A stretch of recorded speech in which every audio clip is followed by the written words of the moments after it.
outset, let me begin by acknowledging my debt of gratitude to Mr. Sandeep Ghosh, which actually covers a humongous number of things which he's been active mentoring, which he's done, which has actually brought me here. And I don't mean just here this pleasant forenoon. I'm very, very happy to be here. I also congratulate NISM on this very timely initiative. Yes, indeed, for a country which is growing, if you look at the rest of the world at a very smart clip, there is indeed need to look at the priority sector. And as Mr. Ghosh, putting things in perspective, explained before we came in, that India indeed has the largest priority sector program of targeted interventions at 40% of net bank credit world over. My panelists are a wonderful blend of experience, and they would tackle this, and as Mr. Ghosh has suggested, I will make a very short statement. Why the priority sector? It's a no-brainer, the priority sector, because there are weak and vulnerable people, because you want equity, so there is a moral argument. But other than the moral argument, there also has to be underpinned an efficiency argument. So we do need to see whether the priority sector as it stands has fulfilled the inclusion and access needs of the weaker sections of the population, whether it has led to the flow of credit to the neglected sectors of the economy, the real sectors, agriculture, rural industries. Should it now encompass certain areas of national priority? Should we do away with it altogether? Should we retain it?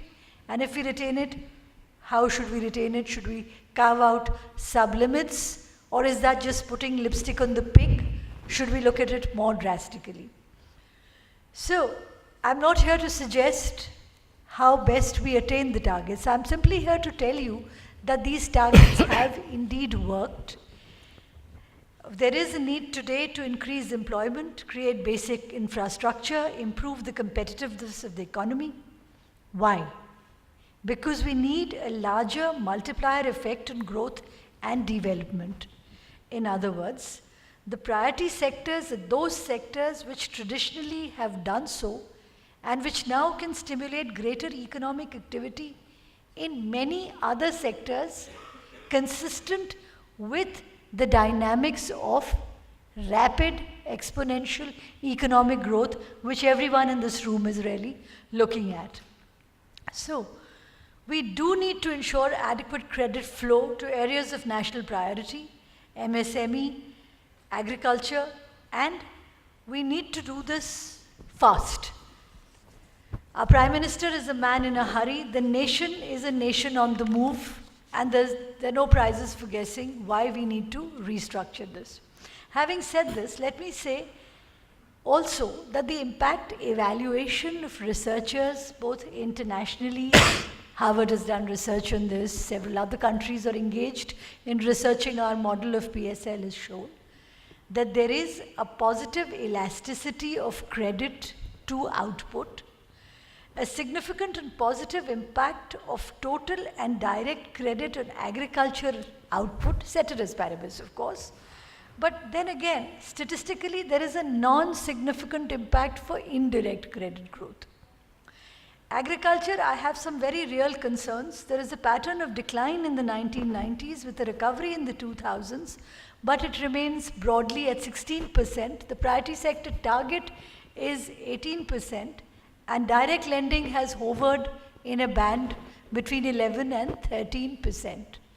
The issue in agriculture is that while short-term production credit, which you call the Kisan credit card, etc., is growing, investment credit is not growing in agriculture. That means the productivity of agriculture is not growing. So what we need is a rise in the share of indirect agricultural credit and total agricultural credit. I'm not going to bore you with the fact that every year 1 lakh crore targets are announced and 1 lakh crore targets are achieved. And therefore it seems on the face of it that yes, year-on-year credit growth is good. Indeed, that is so. But then is that in the long run promoting agricultural growth? Would we be able to stand in the international marketplace on agri-exports?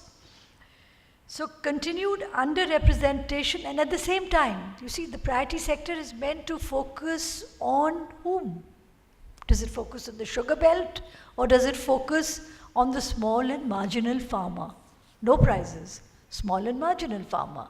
But is the credit flow as per the NSSO data to the small and marginal farmer growing? We all know that there is an adverse land-man ratio. And there is increasing marginalization in agriculture. But again, the share of term finance is steadily declining, and there is a continued underrepresentation of the small and marginal farmer. Let me come to the micro small industries sector. Again, I find there is a declining share over the 1990s and early 2000s, till there was a change in the definition in 2006. There is still a concern about the gap in credit allocation to the MSE sector, an average gap which the entire 12th plan assesses at 52%. I mean, that's quite significant. Then we have the weaker sections. Under the priority sector, they're supposed to get 10% of credit. Again, I find a decline.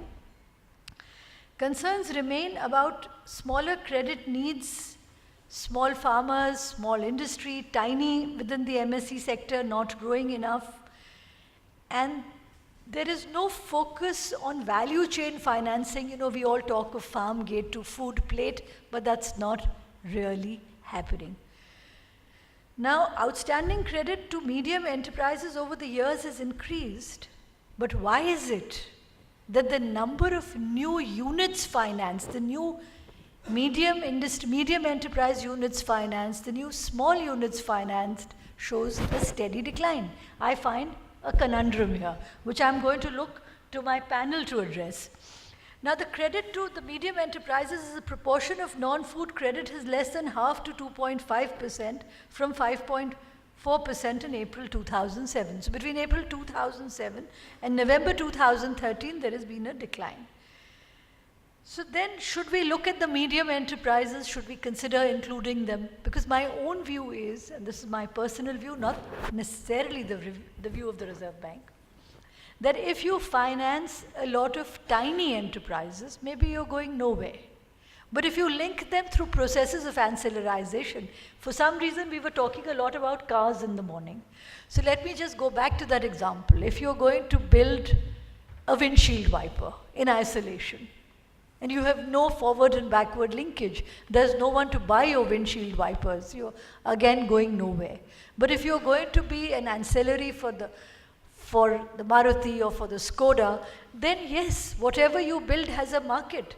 Your windshields have a market, your wipers have a market, your car doors have a market, your stereo systems have a market. So maybe for the agglomeration effect, which we economists love to talk about, you should have concentrated pockets where you should lend, and therefore you should finance the medium enterprises, which will in turn be able to pull up the tiny enterprises instead of just financing them in isolated pockets. But then you again don't want crowding out of the micro and small enterprises. So maybe we have to have targets over and above the TK and Nair committee targets, which laid emphasis on the smaller enterprises. Now, in the finance minister has also talked about the need for encouraging manufacturing, and he has also stated in the budget that the definition will be reviewed to provide for higher capital ceilings. Now, I have a slight problem with the definition of the MSMED Act, and I will again reiterate, this is my personal view, because we link it to investment in plant and machinery. And when we do that, we're actually limiting growth, because we are giving all the subventions within the bounds of the investment in plant and machinery, and we should maybe move to a global international definition, which is as per the productive output. I won't take very much longer. I will simply say that as a regulator, you know, I love to have penalties. So what is the penalty if you don't actually achieve these mandated targets? There's none. There is a rural infrastructure development fund, which was there for quick quick completion of ongoing projects, but over time the quick went first, and then the ongoing projects went, and it became a kind of grant, if you will call it, or a Rentier mechanism, if you will be more extreme, to the states. So it's a committed line of credit to the states, which is not actually being utilized for creation of credit absorption capacities. So there is a thinking now, there is a thought process that maybe we should move away from the Rural Infrastructure Development Fund from the plethora of funds which we have created, and also monitor the efficient allocation of resources within these funds. And maybe we can consider even mechanisms which were first recommended by the Narasimhan Committee of priority sector lending certificates, as long as they address the asymmetries in development. And that brings me back to what I began with, that the priority sector is essential because there is a moral argument for it, but it has to be underpinned with an efficiency argument, because we simply cannot have asymmetries in development if we as a country are not going to have the entire apple cart upset. We have to have a certain equity in distribution and an equity in economic growth if we are to be a just and a good society. So I'll end with that, and I hope I haven't taken up too much time, and I'll request the panel to come forward now. Thank you very much. I now invite Mr. Amrish. Please come.